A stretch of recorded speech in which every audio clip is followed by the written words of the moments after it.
Sarado. Bukas ko na. Ay, Magandang araw, Daddy Frankie. Gusto ko lang sanang personal na humingi ng tawad sa iyo, Daddy Frankie. Alam ko naman na mali yung sinabi ko. Kahit malayo, pumunta talaga ako dito, Daddy Frankie, para sadyain ka. Baka naman may dala kang prutas, tapos ibibenta mo. Alam ko naman na nagkamali ako sa inasal ko.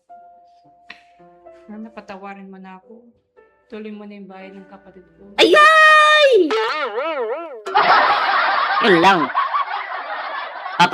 Patawarin mo, pero ituloy yung bahay.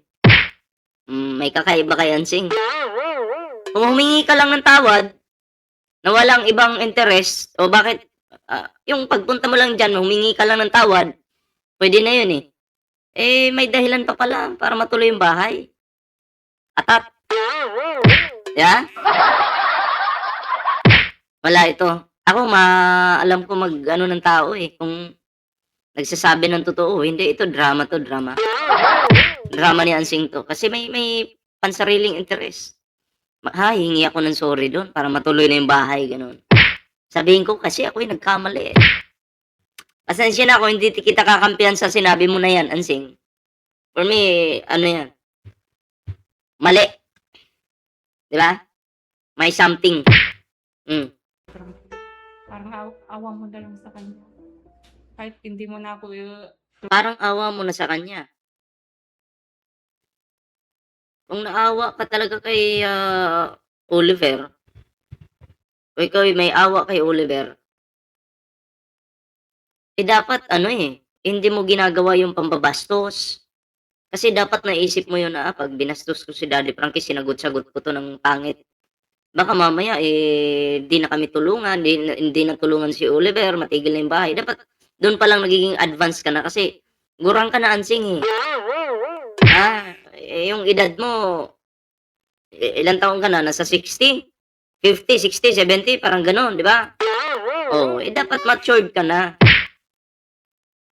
Ang problema dito kay Ansing, alam mo yung matanda na yung katawan niya, pero parang isip bata. Sabi tuloy ng mga nagko-comment dyan, baka si Ansing daw yung may sakit. tulong ng kapatid ko na tulong mo na yung bahay ng kuya ko, Daddy Frankie. nagbabasa ka ba sa comment section? Daddy Frankie. Nagbabasa ka pala sa comment section. Pero yung kakapalan ng mukha, hindi matanggal-tanggal. Hindi ka na natuto, di ba? Kontrolin mo yung bunganga mo. Yung bunganga mo ba? Huwag mong masyadong, alam mo yun, na akala mo, porket nandyan si Daddy Frankie, pwede mo nang pagsabihan ng kung ano-ano. Porket tumutulong, babalik-balik, pwede mo nang pagsabihan ng kung ano-ano. Hindi maganda yun, Ansing. Diba? Kung nagbabasa ka talaga ng comment, dapat ikaw mismo, yung alam mo yun, babawasan mo yung pagiging palahingi mo, yung panayreklamo ka, yung bastos magsalita, yun dapat. Babawasan mo yun eh. Kung talagang nagbabasa ka ng comments. Diba? Tama naman.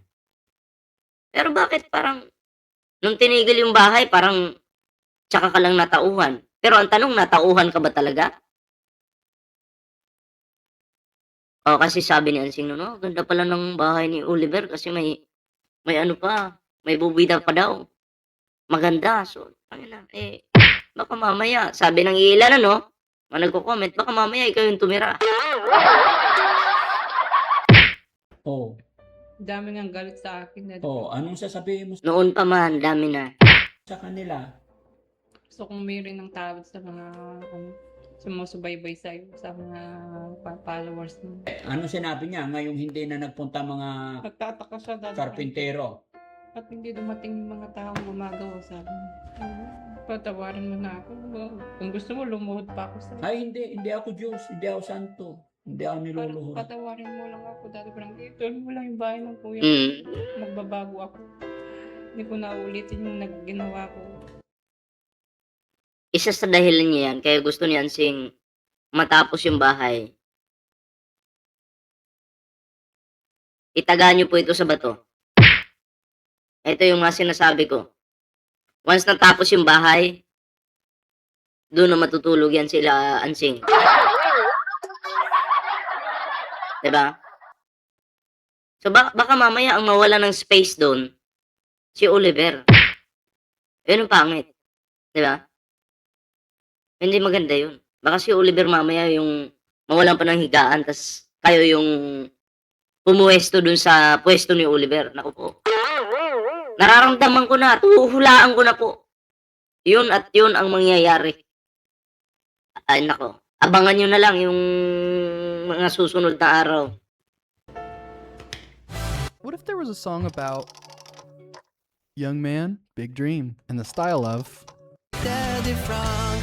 Dito tayo sa sa pagpunta ni Ansing. Saan ang bisita? Saan ang bisita? Ito na. Ansi, bakit ka na pasugod? Bakit ka na pasugod? Ano meron? Gusto ko sana makausap si Frankie. Para saan? Gusto ko sorry. Nang? Sa mga nasabi ko sa'yo. Nandiyan siya. Ano dyan? Gusto ko talaga makausap. Kaya nga personal ako pumunta dito. Bigla-bigla ka naman dumating. Wala akong pasabi. Gusto ko siyang makausap. Maayos. Ilang gusto mo? Gusto ko rin mag-sorry sa inasal ko. Ano ka? Doon na lang sa sala, sa kabila. Kabila na lang. May dito, mag-edit pa rito. Kailangan tahimik. Tara, yan dito tayo sa kabila.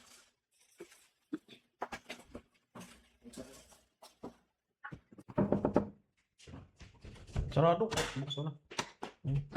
Magandang araw, Dad Frankie. Bakit? Gulat si Daddy Frankie. Biglang nandyan na si Ansing. No? Nag-teleport yata ito. Kitang makausap. Kaya pumunta ako dito. Gusto ko sana mag-sorry sa'yo.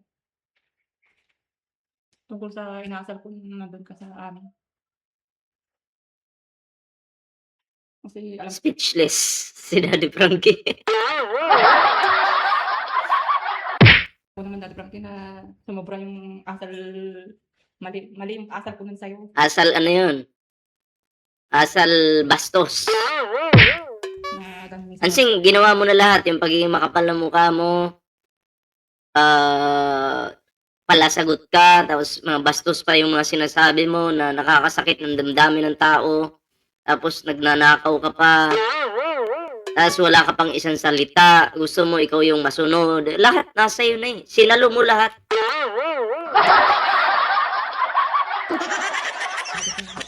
Ako yung tamang personal na humingi ng tawad sa'yo, Dad Frankie. Alam ko naman na mali yung sinabi ko. Sana patawarin mo ako kung sumobra man ako. Sana. Kasi yung mga tao mo hindi na pumunta doon. Ilang araw na. So kung pumunta yung tao doon, halimbawa lang ito kung ang mga tao ni Daddy Frankie pumunta doon at tinuloy pa rin yung pagtrabaho ng bahay, hindi ka magsusuri. Yan ang nakikita ko eh. Kaya ka nandyan kasi walang pumupuntang tao doon. Kaya ang sorry parang dahilan na lang yun para matuloy yung bahay. So, isipin niyo po ito sa mga nanonood sa akin. Kung tinuloy-tuloy lang po ni Daddy Frankie yung pagpagawa ng bahay, hindi pupunta yan Sinsin, hindi magsusuri yan. Diba? Hindi magsusuri yan. Yan po yung totoo dyan. Itutuloy-tuloy niya yan mga pre. Yung kapalan ng mukha, nagulat siya ngayon. Tinigil. Nagpanik. Puntahan ko kaya. Ang dahilan ko na lang, mag-sorry ako para matuloy yung bahay. Ang bilis pong mahuli ni Ansing sa kanyang mga plano. Paano yung hindi na matuloy yung bahay ng kuya ko, Daddy Frankie? Kahit man lang sa kuya ko, isipin mo, hindi na ako. Hindi. Tangina. Kahit man, sa kuya mo talaga, huyo ka. Sino ka ba? Oh. Sino ka ba? Beneficiary ka ba? Na para sabihin mong kahit na hindi ako? Mayos ka nga dyan. Hindi ka naman talaga inisip ni Daddy Frankie. Ikaw lang mismo, sarili mo, pinagsisiksikan mo doon. Kaya dahil sa sobrang kulit mo, pinagbibigyan ka na lang. Ganun yun. Sana ituloy mo pa rin yung bahay ni Kuya ko Oliver. Oh. Dito, dito.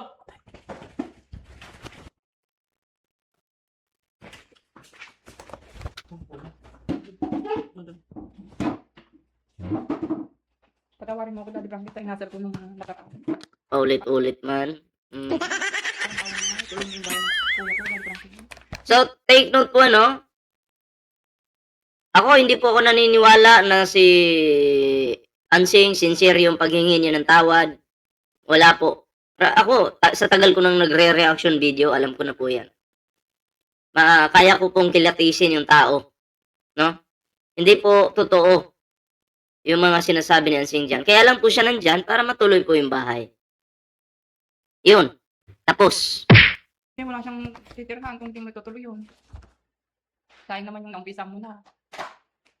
Sayang yung mga materialis. Titigas lang yung mga semento. Yung mga hollow block doon, baka mabitak-bitak lang. Hindi naman masasayang yun kung talagang hindi pull out ko, ilipat ko na lang sa ibang bahay. Hindi, huwag naman sa anong gamit, Daddy Frankie. Tapusin mo na, parang awa mo na. Para na lang sa kapatid ko.